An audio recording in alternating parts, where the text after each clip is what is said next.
Maurya ji, executive director professor Avinash Mathurlikar, director professor Manas Pande, प्राचार्य PG college professor S के पाठक,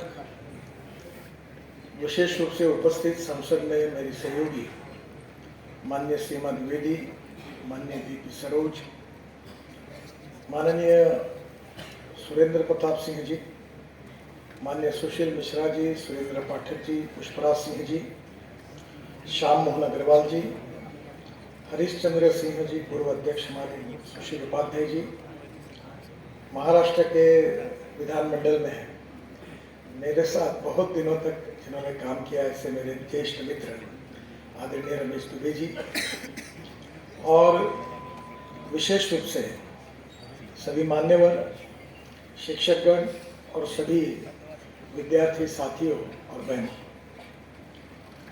वीर बहादुर सिंह जी के नाम से इस विश्वविद्यालय की स्थापना हुई है। स्वाभाविक रूप से इस विश्वविद्यालय की स्थापना में उनका बहुत बड़ा योगदान भी रहा है। उनकी यही इच्छा थी कि यहाँ से ज्ञानार्जन करके यहाँ की पीढ़ी भविष्य में इस देश के लिए, इस समाज के लिए अच्छा कार्य करे, और उसी भाव से ये विद्यापीठ काम कर रहा है। मैं आदरणीय स्वर्गीय वीर बहादुर सिंह जी के स्मृति में अभिवादन करता हूँ और विशेष रूप से उनके नाम की इस विश्वविद्यालय की तरक्की, प्रगति ऐसी होती रहेगी, ऐसा विश्वास भी व्यक्त करता हूँ। अक्सर एक बात बहुत महत्वपूर्ण है कि मेरे बारे में बहुत सी बड़ी बड़ी बातें कही गई हैं। अगर वो सही है ये कहूँगा तो मेरे साथ अन्याय होगा, और गलत ये कहूँगा तो उनके साथ अन्याय होगा। मैं इतना तो ज्ञानी नहीं हूँ, पर अभी योगायोग से मुझे अभी 5 डिलीट मिली है और 6वीं अभी मिलने वाली है, और अभी तक मैं डॉक्टर की उपाधि नहीं लगाता। एक बात जरूर है कि नॉलेज ये बहुत बड़ी ताकत है, और 2 फिलॉसॉफी को मैं अक्सर याद रखता हूं और अपने मित्रों के साथ शेयर करता हूं। पहली फिलॉसॉफी यह है कि innovation, entrepreneurship, science, technology, research, skill and successful practices, we name it as knowledge, and conversion of knowledge into wealth is the future. Knowledge ये पावर है, नॉलेज ये शक्ति है, और नॉलेज का सही अगर उपयोग किया जाएगा तो हमारे प्रधानमंत्री का जो सपना है आत्मनिर्भर भारत बनाने का, $5 ट्रिलियन की इकोनॉमी बनाने का, वो सपना पूरा करने की ताकत इस देश की युवाओं में है जो आज मेरे सामने बैठे हैं। एक बात जरूर है कि उनके लिए अच्छा ज्ञान, नॉलेज प्राप्त होना बहुत आवश्यक है, और इसलिए विशेष रूप से जो रिसर्च हो रहा है, नए स्टार्टअप की शुरुआत हो रही है, ये हमारे लिए बहुत उपयोगी है। हमारा देश ऐसा भाग्यवान देश है कि वर्ल्ड की सबसे highest young talented engineering man power अगर वर्ल्ड की किसी देश में है तो उसका नाम हिंदुस्तान है। तो आज के युवा ये कल के नहीं, ये आज के नागरिक है, और देश का भविष्य उनके हाथ में है। You are the architect of future India.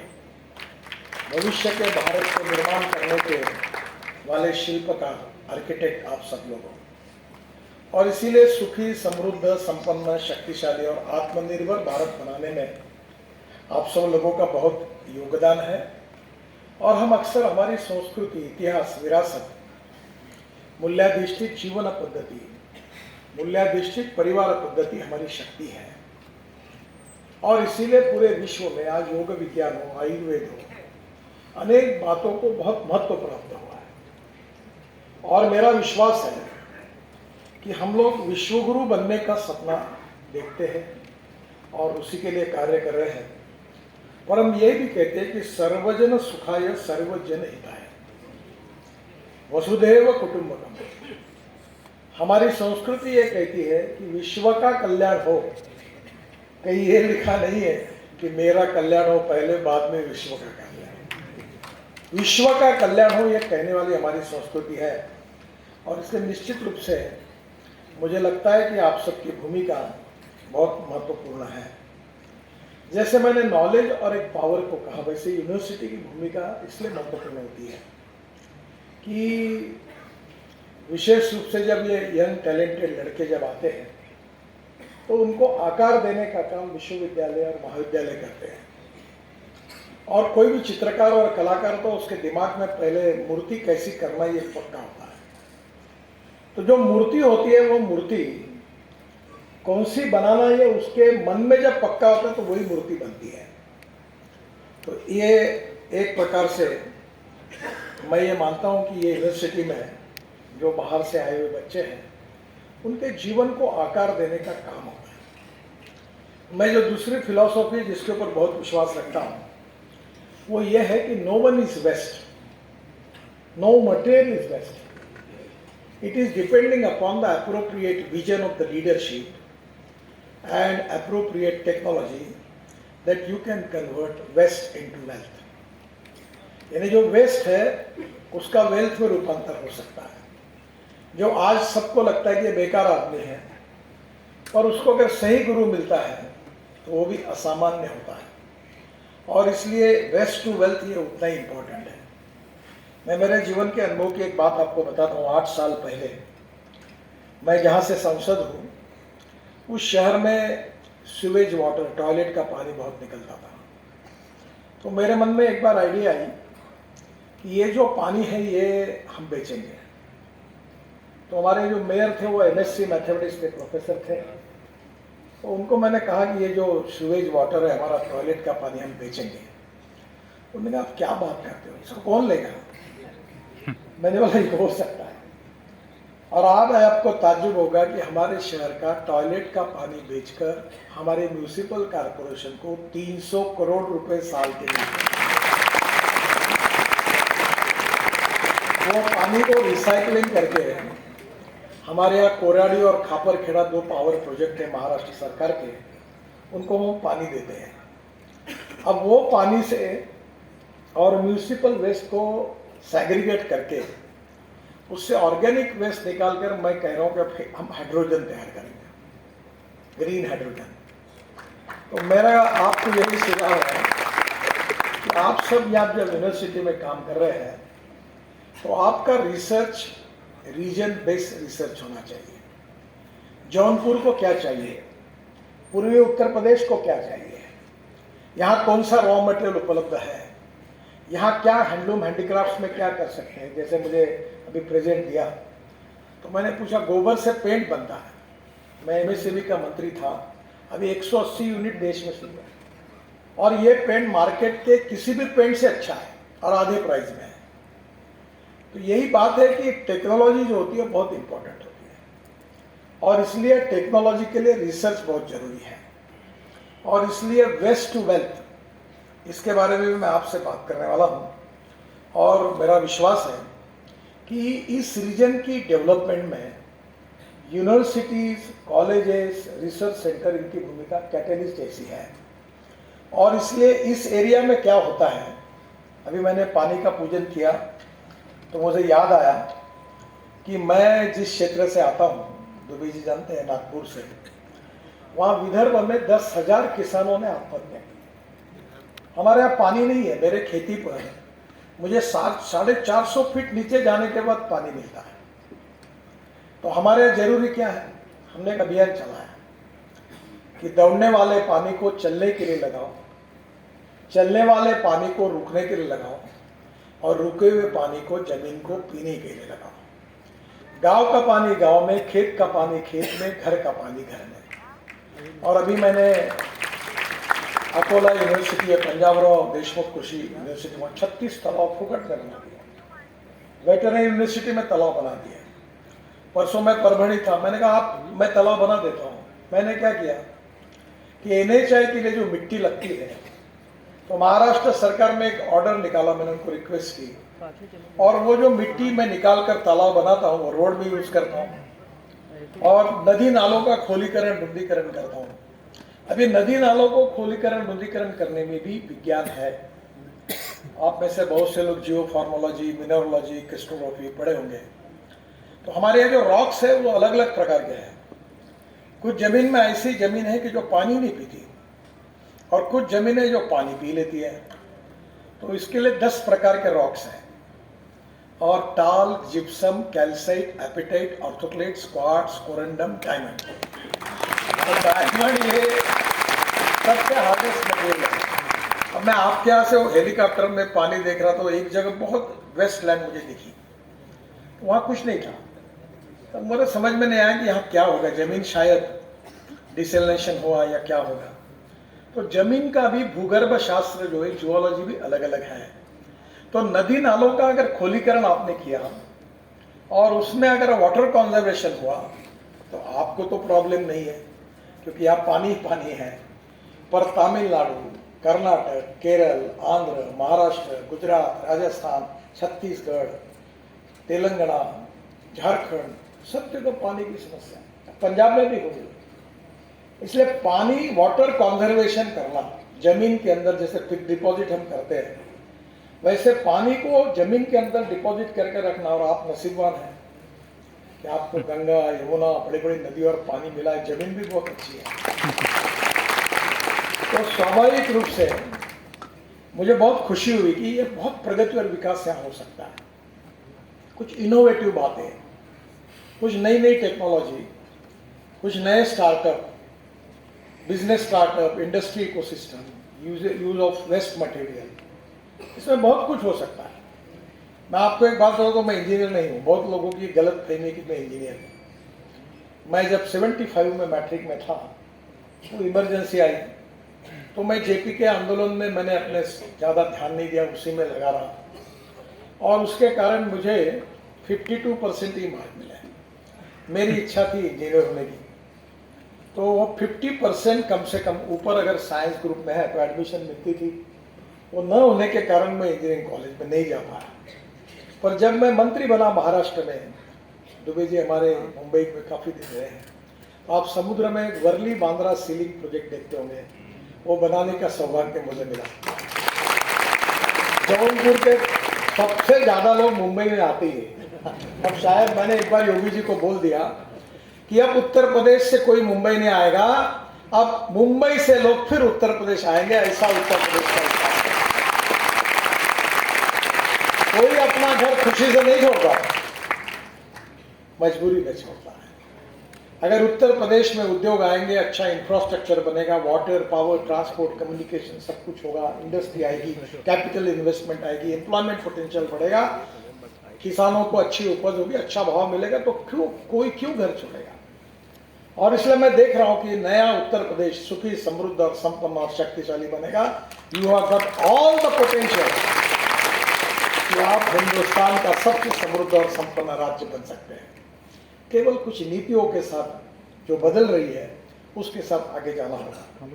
और इसमें कॉलेजेस, यूनिवर्सिटी और रिसर्च, इसका बहुत महत्व है। नीड बेस्ड रिसर्च इंपॉर्टेंट है। ये कौन सी जरूरत है, जो रॉ मटेरियल अवेलेबल है उसके बेसिस पे रिसर्च। अभी शुगर है, मैं मैडम को बोल रहा था कि मैं विदर्भ में वहाँ 10,000 किसानों ने आत्महत्या की। तो मैं कोई इंडस्ट्रीज नहीं हूँ, तो हमारे यहाँ वेस्टर्न महाराष्ट्र में बहुत अच्छा है शुगर फैक्ट्री, पर विदर्भ में 24 की 24 दिवाला पड़ चुकी।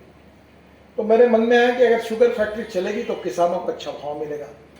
तो मैं अभी 3 शुगर फैक्ट्री चलाता हूँ। वैसे मालक करके हम कोऑपरेटिव भी होता है और वो सब मिलकर, तो वहाँ बहुत अच्छा अभी गन्ने के कारण पैसा मिलता है, पर शुगर सरप्लस हो गई। अब हमारे देश की समस्या क्या है, sugar surplus, corn surplus, rice surplus, wheat surplus. अब ग्लोबल इकोनॉमी है, भाव हम नहीं तय करते, भाव ब्राजील तय करता है। और इसलिए ब्राजील में जब सूखा आता है तो यहाँ के शुगर फैक्ट्री वाले बड़े हंसते हैं, जैसे अभी इस साल जरा खुश है। पर वहां अगर सरप्लस प्रोडक्शन होता तो शुगर के भाव डाउन हो जाते हैं। और इसलिए फिर मैंने वहां के एक साइंटिस्ट को कहा कि शुगर से क्या हो सकता है। उसने कहा डिटर्जेंट बनता है। तो हमने हमारे यहाँ शुगर से hand wash, laundry wash, industrial detergent, सब डिटर्जेंट बनाए। आपको ताज्जुब होगा कि हम 13 देशों में शुगर से बने हुए डिटर्जेंट को एक्सपोर्ट करते हैं। जो पेट्रोलियम मॉलिक्यूल से जो हमारा ये जो सर्फ, लिरिल, निरमा बनता है, हम शुगर मॉलिक्यूल से बनाते हैं। वो सस्ता भी है, इको फ्रेंडली भी है और क्वालिटी में मार्केट के किसी भी साबुन से कम नहीं है। तो ये अगर उत्तर प्रदेश में मैंने कहा कि यहाँ डिटर्जेंट बनाओ तो ये शुगर फैक्ट्री वाले वैसे भी इथेनॉल के कारण जिंदा रहे, नहीं तो ये बंदी होती। क्योंकि शुगर का धंधा करना इकोनॉमिकली नॉन वायबल है। आप एक बात याद रखना, आप स्टार्टअप में काम कर रहे हो, रिसर्च कर रहे हो, 4 बातें कभी नहीं भूलना। प्रूवन टेक्नोलॉजी, टेक्नोलॉजी बिल्कुल प्रूवन चाहिए। Economic viability, raw material cost, processing cost और उसके साथ फिनिश प्रोडक्ट कॉस्ट, इसमें प्रॉफिट मिलना चाहिए। Economic viability, availability of raw material, raw material उपलब्ध होना चाहिए, नहीं तो क्या फायदा है। और तीसरा मार्केटेबिलिटी, उसका मार्केट करके प्रॉफिट मिलाना चाहिए। तो जो भी रिसर्च आप कर रहे स्टार्टअप में, उसमें ये 4 बातें हुए बिना सक्सेस स्टोरी नहीं बनेगी। और इसलिए आज का जो सेंटर, इसमें विश्वविद्यालय में इंक्यूबेशन सेंटर का जो आज उद्घाटन हुआ, मुझे बहुत खुशी है। और मैंने मैडम को कहा, जब मैं आ रहा था तो कह रही थी कि हमारे पास अभी ग्रांट नहीं मिली। मैं इस मत कहूँ कि मिलना ही नहीं चाहिए, क्योंकि अब यूनिवर्सिटी में रिसर्च करके पेटेंट रजिस्टर करके आपने बेचने चाहिए। अब यूनिवर्सिटी में इकोनॉमिक वायबिलिटी के लिए अगर रिसर्च का काम किया और आपकी टेक्नोलॉजी अगर बदल गई, तो कोई ना, हमारे यहाँ 100 से अधिक यूनिकॉर्न स्टार्टअप है, जिनमें प्रत्येक का मूल्य $1 बिलियन अमेरिकन डॉलर है, यानी 8,000 करोड़। ऐसे 100 लोग हुए। अब दुनिया में ग्लोबल सप्लाई चेन, हमारा डोमेस्टिक मार्केट, इसमें अगर रिसर्च करके आप आगे जाएंगे। अभी जैसे मैं ट्रांसपोर्ट का मंत्री हूँ, अब मैं अपनी बात बताता हूँ कि मैं पिछले 2004 से एक कोशिश कर रहा हूँ कि diversification of agriculture towards energy and power sector. इस देश का किसान अन्नदाता नहीं ऊर्जादाता बने, और आज वो सक्सेस स्टोरी बन गई। आपको पता है, हम 16 लाख करोड़ रुपए के fossil fuel, petrol, diesel, gas import करते हैं, प्रदूषण होता है। मैं ट्रांसपोर्ट मंत्री बनेगा तो नहीं, इलेक्ट्रिक व्हीकल आएगा, इथेनॉल पर व्हीकल चलेगा। अब इतना ही नहीं तो methanol, ethanol, biodiesel, bio CNG, bio LNG, electric और ग्रीन हाइड्रोजन। मेरे पास गाड़ी है हाइड्रोजन पर चलने वाली, क्योंकि मैं जब ये गाड़ी टोयोटा की है, एक दिन मैं डाइनिंग टेबल पर खाना खा रहा था तो मेरे पत्नी ने मुझे प्रश्न पूछा। वो कह रही थी कि तुम बोल रहे हो पानी से हाइड्रोजन निकलेगा, हाइड्रोजन पर गाड़ी चलेगी। अब मेरा ही विश्वास नहीं बैठता तो तुम्हारे ऊपर लोगों का विश्वास कैसे बैठेगा। तब मेरे ध्यान में आया कि मेरे में और लोगों में बड़ा अंतर है। तो मैंने तुरंत फोन उठाकर टोयोटा इंडिया के चेयरमैन विक्रम किर्लोस्कर को फोन किया और मैंने कहा, विक्रम, मुझे पायलट प्रोजेक्ट करके हाइड्रोजन की गाड़ी चाहिए। बोले मेरे पास नहीं है, जापान में। बोला लाओ वहाँ से, मुझे चाहिए। वो गाड़ी आई, उसमें हाइड्रोजन है, उसका नाम है मिराई। मिराई ये जापानी वर्ड है। मिराई का अर्थ होता है भविष्य, फ्यूचर। और वो गाड़ी बैठकर मैं जाता हूँ पार्लियामेंट में, इधर उधर कोई बोलता है, योगी जी को भी घुमाए।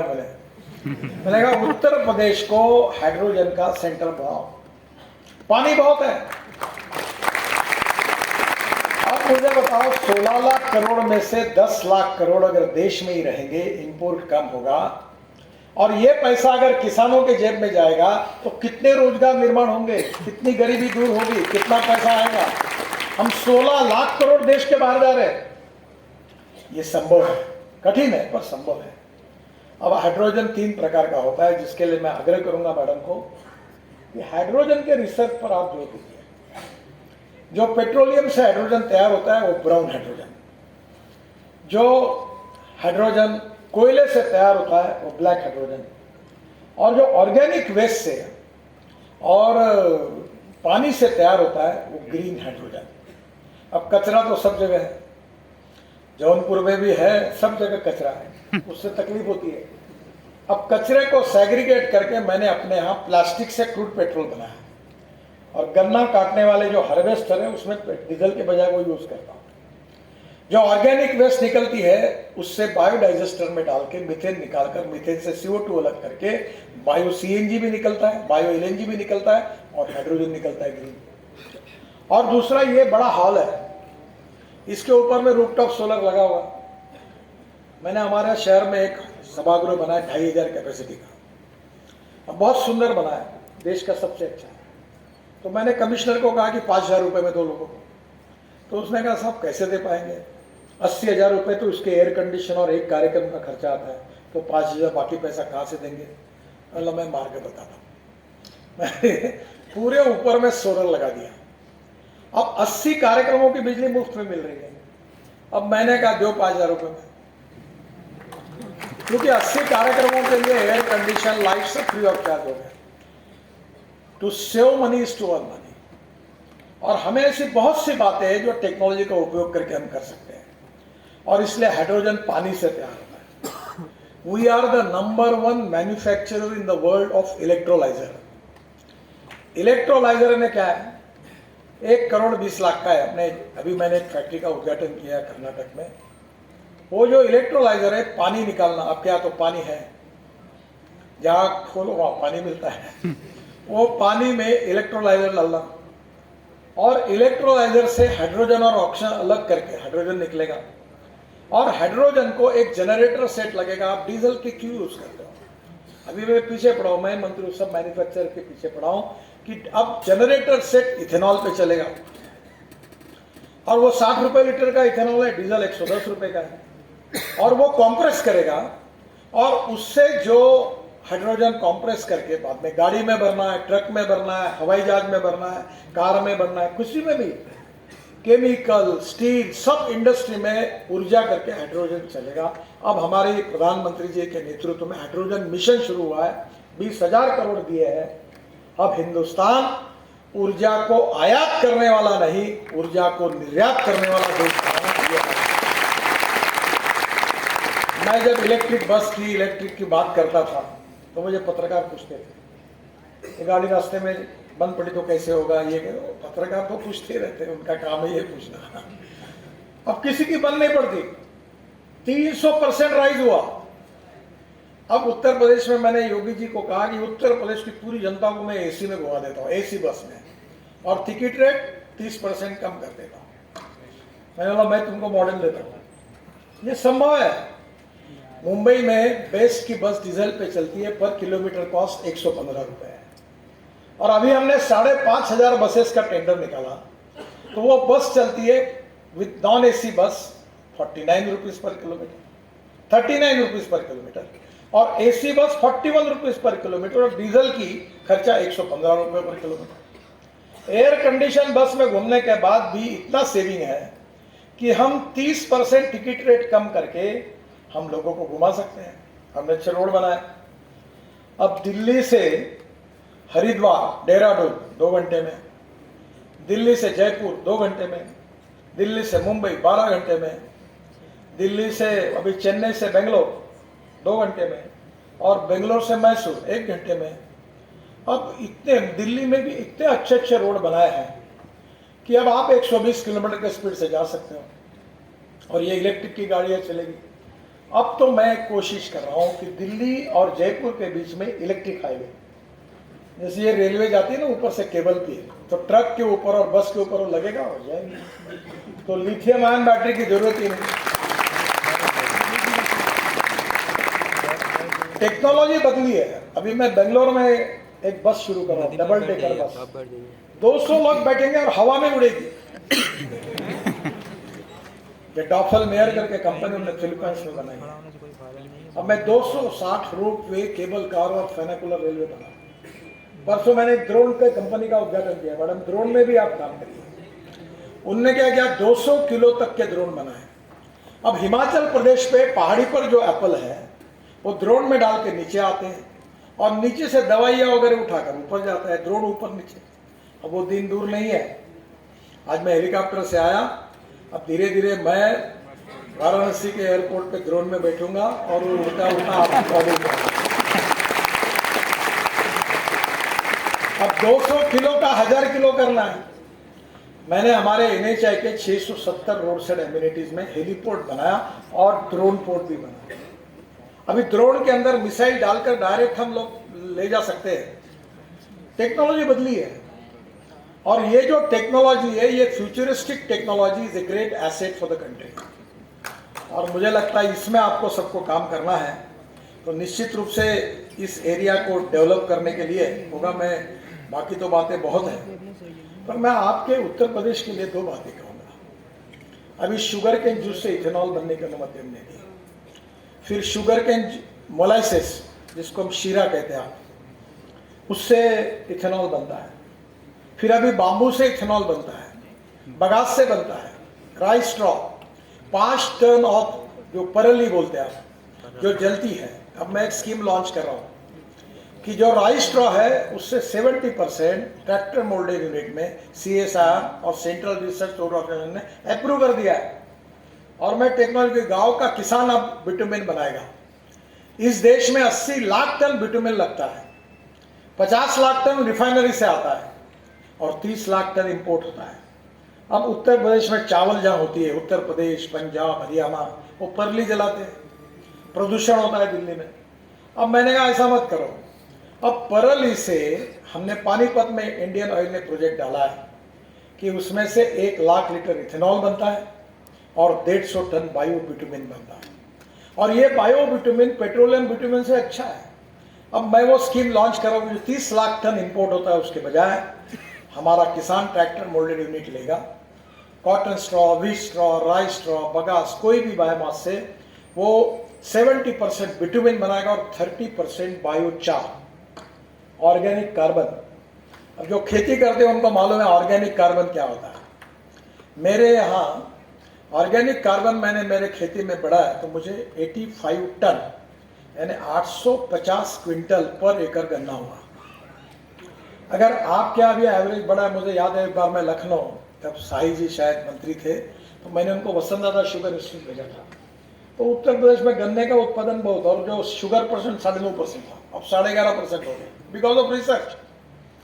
और इसी से बगास से और ये राइस स्ट्रॉ से अगर बिटुमिन बनेगा तो तुम्हारे रोड के लिए, ये काय के लिए इरामा और इधर से बिटुमिन लाना है।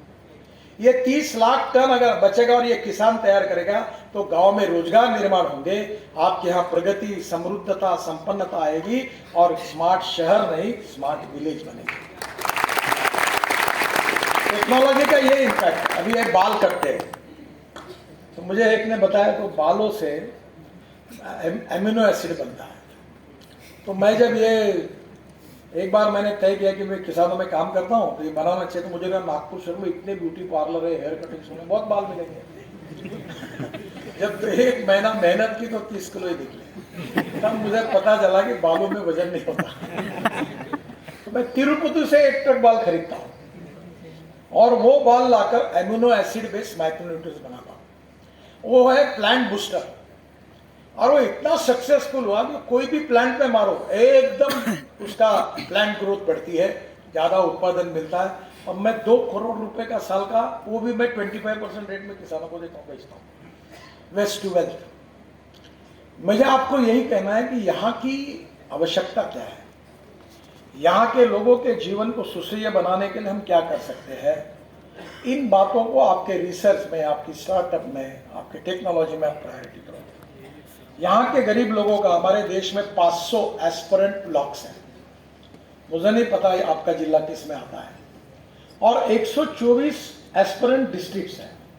इसका मतलब जो सोशली, इकोनॉमिकली, एजुकेशनली बैकवर्ड है। और ये डिस्ट्रिक्ट जो है, ये अगर विकास नहीं करेंगे तो देश का विकास नहीं होगा। हमारे देश के जीडीपी ग्रोथ में केवल 12% growth agriculture and allied industry से आती है, जबकि 65% पॉपुलेशन हमारी खेती पे डिपेंड करती है। 22 से 24% मैन्युफैक्चरिंग सेक्टर से आती है और 52 से 54% सर्विस सेक्टर से आती है। अगर देश की प्रगति करनी है तो एग्रीकल्चर सेक्टर की ग्रोथ 24% पे जब जाएगी तब कोई जौनपुर छोड़ के मुंबई नहीं जाएगा, तब यहाँ रोजगार तैयार होंगे, परचेसिंग पावर बढ़ेगी, हर किसान अपना मकान बनाएगा, गाड़ी खरीदी करेगा, स्मार्ट शहर नहीं स्मार्ट विलेज बनेंगे। तो मुझे लगता है अच्छे कॉलेज आएंगी, यूनिवर्सिटीज आएगी, जब परचेसिंग पावर बढ़ेगी तो विकास की गति और 2 गुना 3 गुना बढ़ती है। और इसलिए आने वाले समय में एक्सपोर्ट को बढ़ाना है, इंपोर्ट को कम करना है और भारत को आत्मनिर्भर भारत बनाना है। ये आप जो यंग टैलेंटेड लोग हैं, जो रिसर्च में भाग ले रहे हैं, उनका ये बहुत इम्पोर्टेंट काम है।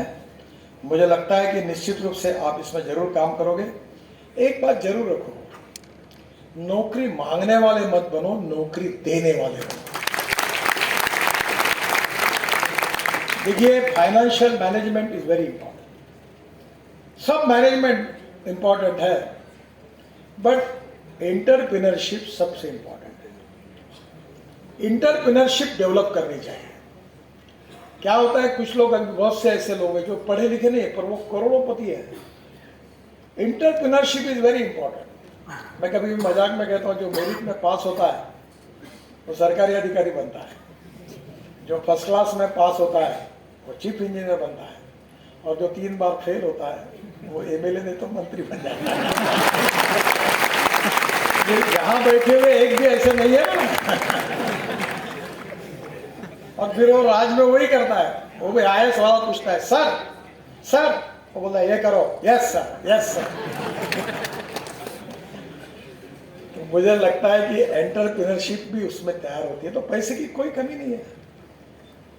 दुबे जी जानते हैं, मैं मुंबई में जब काम करने में 5 करोड़ रुपए थे, मैंने 55 फ्लाईओवर बनाए, मुंबई पुणे एक्सप्रेस हाईवे बनाए, वर्ली बांद्रा से पैसे वापस भी हो गए। अभी मेरे पास इतने पैसे कि खर्चे नहीं होते। मैं 6 लाख करोड़ रुपए 2024 समाप्त होने के पहले यूपी में 6 लाख करोड़ के रोड बना रहा हूं, 6 लाख करोड़। और अगर मुझे साथ मिलती है तो 50,000 लाख करोड़ और ज्यादा के देने के लिए तैयार है। पैसे की कोई कमी नहीं। मैं आपको ये विश्वास के साथ बता रहा हूं, इस देश का कोई भी पत्रकार मुझे सवाल नहीं पूछ सकता। मैं बोलता हूं ये काम होगा होगा। मैं झूठ बोलता नहीं और झूठ आश्वासन। अभी मुझे स्टेज पर सब एमएलए एमपी ये डिक्लेयर करो, वोट पहले क्यों नहीं कागज भेजा आपने? मैं अभी वेरीफाई किए बिना नहीं बोलूँगा। फिर मैंने पीछे में अधिकारी को बताओ क्या क्या है, फिर मैंने उसको मंजूर, आपके एरिया के रास्ते है 10-15 हजार करोड़ ऐसे ही उनको मंजूर कर दिया। पैसे की कोई कमी नहीं। आपको ताजुब होगा, मैंने तय किया कि अभी रोड में गरीबों के पैसे से बना, ये फॉरेन इन्वेस्टमेंट वगैरह नहीं, छोटे छोटे लोग, कांस्टेबल, पत्रकार, कर्मचारी, रिटायर्ड हुए लोग, वो पैसे देंगे। और मैंने एक इनविट मॉडल में अभी मुंबई स्टॉक एक्सचेंज में लॉन्च किया, वो लॉन्च हो गया और मैं चला गया गोवा, और 10 दिन के बाद वहां पद्धति है कि मुंबई स्टॉक एक्सचेंज में आकर मैं घंटी बजाकर उसको क्लोज कर रहा हूं। पहले दिन 7 घंटे में 7 टाइम्स ओवर सब्सक्राइब हुआ। वो दौड़ते हुए मेरे को, साहब जल्दी घंटी बजाओ, बहुत पैसा आ रहा, बंद करना पड़ेगा। मैं गोवा से सुबह उठकर मुंबई आया, 9:30 बजे आके घंटी बजाई और उसको क्लोज किया। इतने लोग पैसे दे रहे। इस देश में ना टेक्नोलॉजी की कमी है ना पैसे की कमी है, इस देश में काम करने वालों की कमी है। If there is a will, there is a way, and if there is no will, there is only survey, discussion, seminar, committee, subcommittee, and research group. ये आपके यूनिवर्सिटी में ऐसा नहीं होता।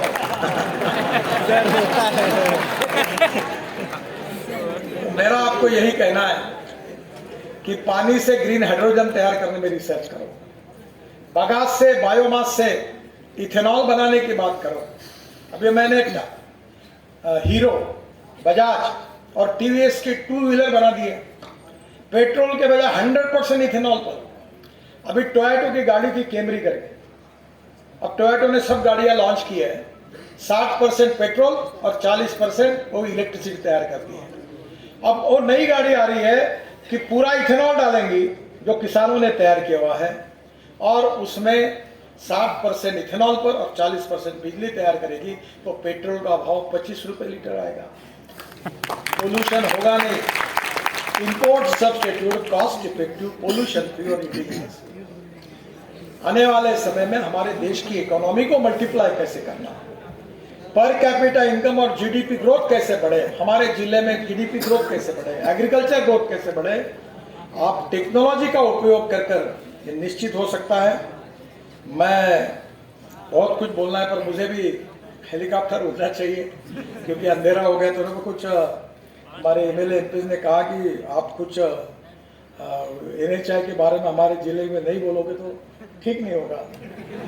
अब मैं यूनिवर्सिटी और कॉलेज के भाषण में राजनीति की बात भी नहीं करता और अपने मिनिस्टर की।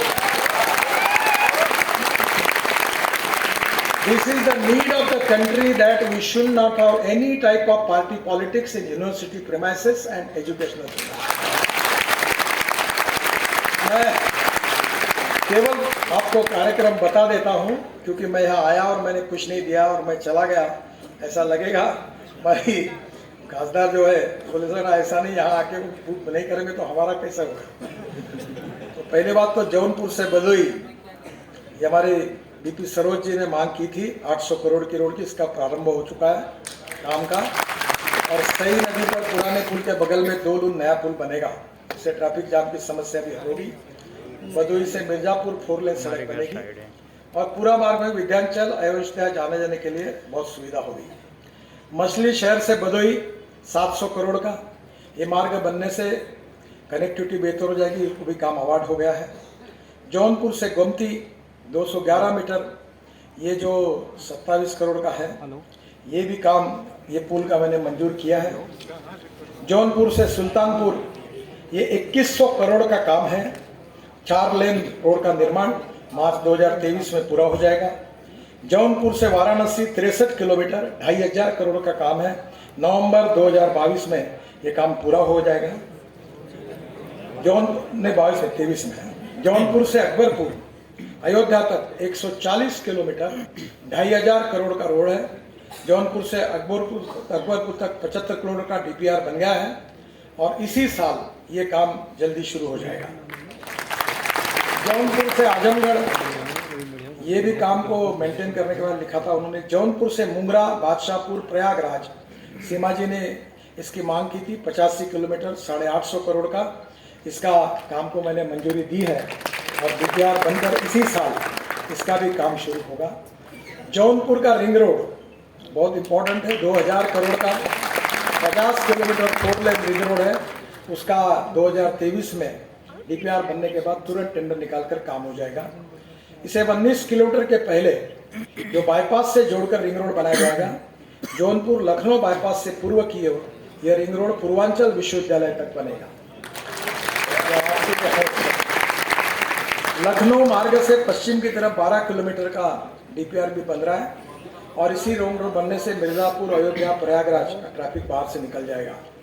मैं जौनपुर में 2 ROB को मंजूरी दे रहा हूँ। जौनपुर में जगदीशपुर एवं नईगंज में नए रेलवे ओवरब्रिज का निर्माण किया गया।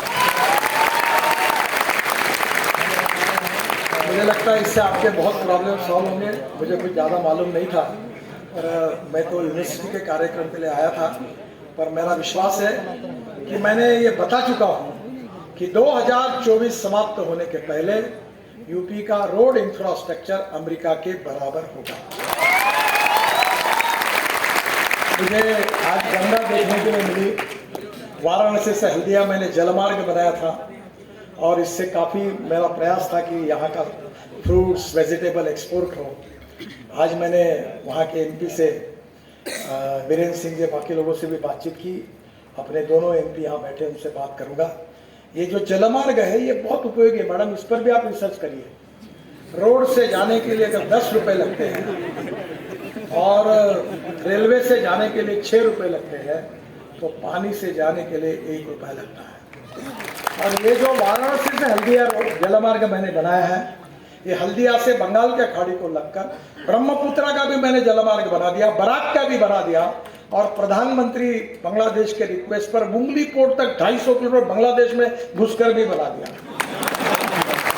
और केशव मौर्य जी के आग्रह पर प्रयागराज से वाराणसी का भी बना दिया।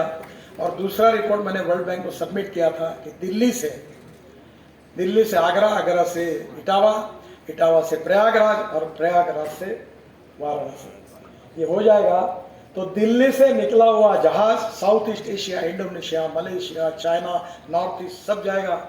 तो उत्तर प्रदेश में यहाँ का आलू हो, सब्जियाँ हो, सब एक्सपोर्ट होगा, तो उत्तर प्रदेश की बहुत प्रगति और विकास हो सकता है।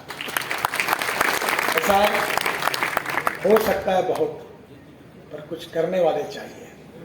और मेरा विश्वास है कि योगी जी के नेतृत्व में और मोदी जी के नेतृत्व में हमारी सरकार ने इसको सर्वोच्च प्राथमिकता दी है। आपके सपने पूरे करने की पूरी कोशिश हम करेंगे। मेरी फिर से एक बार सभी मेरे युवा साथी भाई और बहनों को उनके उज्जवल भविष्य के लिए बहुत बहुत शुभकामनाएं। धन्यवाद।